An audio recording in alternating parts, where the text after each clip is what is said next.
On the sorrowful day of February the 3rd, 1959, Ritchie Valens, Giles Perry Richardson, aka the Big Bopper, and Buddy Holly, three of the biggest influencers in American music, boarded a plane in a small town in Iowa. Due to the wintry weather, the pilot of the Beechcraft Bonanza was not able to see what was ahead of him, and the plane crashed into the middle of a field in Iowa. This tragedy is often seen as a shock to the world, which ends an era of rock and roll music. Taking time to look back at this event, some call it a catastrophe, but many call it a window for new opportunities and growth in the music industry. When this plane crash occurred, rock and roll was slowly put on a side burner, leaving room for more growth that was yet to come. The crash shocked the world, and specifically a group of young men from Liverpool, who would soon become one of the most popular British bands in the United States. The Beatles were a band shaped by early American rock and roll, country, and Western music, and their immense success in the United States in the 1960s would in turn forever influence American popular music. The Quarrymen, which is the early starting of the Beatles.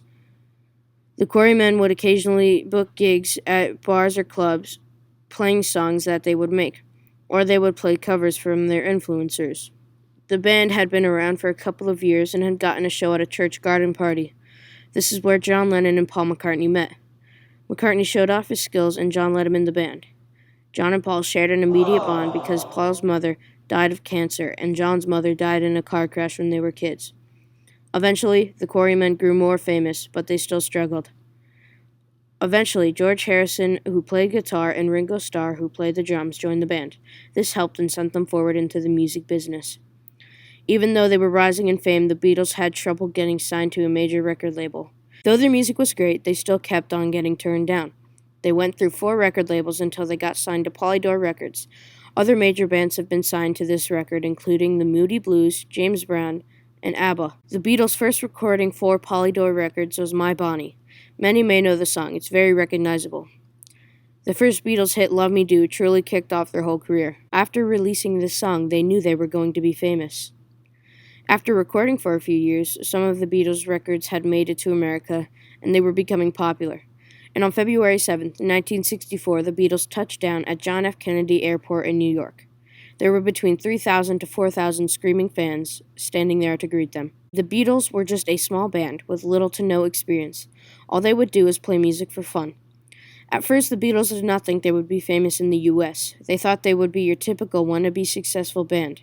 But 3 days later, on The Ed Sullivan Show, they performed in front of hundreds of screaming teenage girls, and it was very hard to hear the performance. On February 11, 1964, in Washington, the first tour in the U.S. occurred, which truly initiated Beatlemania, which is a term used for the obsession of the Beatles. With multiple albums and singles released in the U.S., the Beatles rose to popularity. In fact, 1/3 of all top 10 hits in the U.S. were British in 1964, including the Beatles single I Want to Hold Your Hand, which topped at number 1. They influenced multiple people in many different categories, from music to film, literature to art, and even fashion. Throughout their whole careers, they changed music to become what we know it as today. They combined and experimented with different types of music and instruments.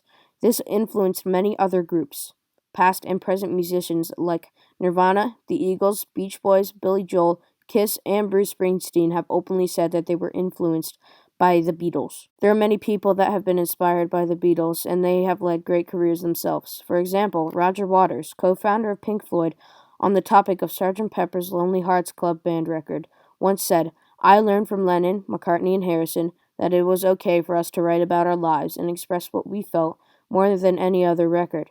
It gave me and my generation permission to branch out and do whatever we want." Even non-musical people have been affected by the Beatles. Vladimir Putin once said the Beatles brought a taste of freedom, a window on the world.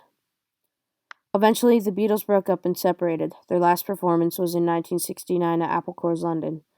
All the members of the Beatles went on and pursued their solo careers, and on December 8, 1980, John Lennon was shot and killed outside his apartment in New York.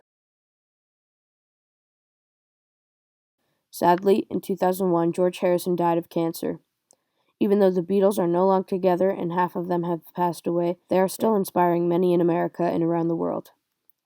The Beatles affected almost everything in their success. In doing so, they lowered the amount of sales for black music artists and girl music groups. but many argue that they opened up room for future black and girl music artists to have a more broad genre of music that was accepted and liked in America. The Beatles shaped American rock and roll, country, and Western music through their immense success in the United States.